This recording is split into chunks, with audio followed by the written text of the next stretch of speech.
আসামি সেলিম প্রধানকে উপস্থাপন করে মামলার তদন্তকারী কর্মকর্তা আসামিকে গুলশান থানার সন্ত্রাস বিরোধী আইনের মামলায় শোন অ্যারেস্টের আবেদন করেন। আমরা রাষ্ট্রপক্ষে আসামির শোন অ্যারেস্টের সপক্ষে যুক্তি উপস্থাপন করে মাননীয় আদালতকে বলেছি যে এই সেলিম প্রধান শামীম ওসমানের অত্যন্ত ঘনিষ্ঠ সহযোগী, শামীম ওসমানকে বড় ভাই হিসাবে মানেন এবং ওনারা যারা জেলখানায় আছেন তারা বিদেশে যারা পালিয়ে রয়েছেন তাদের নির্দেশে তাদের এজেন্ডা বাস্তবায়নের উদ্দেশ্যে ছাত্রলীগ যুবলীগের বিভিন্ন পর্যায়ের নেতাকর্মীদেরকে ঢাকা শহরের বিভিন্ন স্পটে অর্থ দিয়ে তাদেরকে বর্তমান ডক্টর মোহাম্মদ ইউনূস সাহেবের নেতৃত্বাধীন এই ইন্টারিম গভর্নমেন্টকে অস্থিতিশীল করার জন্য বেকায়দায় ফেলার জন্য তারা বিভিন্ন রাষ্ট্রবিরোধী স্লোগান দিয়ে মিছিল করার জন্য তাদেরকে উদ্বুদ্ধ করেন। তিনি তদন্তে তার নাম এসেছে, তিনি গুলশান থানার এই সন্ত্রাস বিরোধী আইনের মামলায় তিনি সম্পৃক্ত আছেন মর্মে তথ্য পাওয়ার পরই মামলার তদন্তকারী কর্মকর্তা তাকে শোন অ্যারেস্ট দেখানোর নির্দেশ দেন।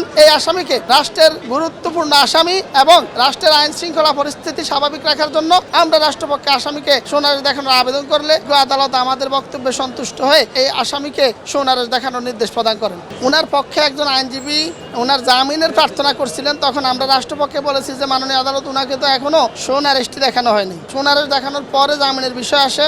আর আগামীতে কোনো আসামির শোন অ্যারেস্ট না দেখানো পর্যন্ত কোনো আসামির পক্ষে আইনজীবীদের বক্তব্য দেওয়ার বিষয়ে আমরা আদালতকে বলেছি যাতে এটা না হয়। আর আসামি তিনি কথা বলতে চেয়েছেন, বিজ্ঞ আদালত তাকে 2 মিনিট কথা বলার জন্য দিয়েছেন। তিনি তার বক্তব্যে প্রথমেই দাবি করেছেন তিনি জুলাইয়ের প্রথম এবং প্রধান যোদ্ধা।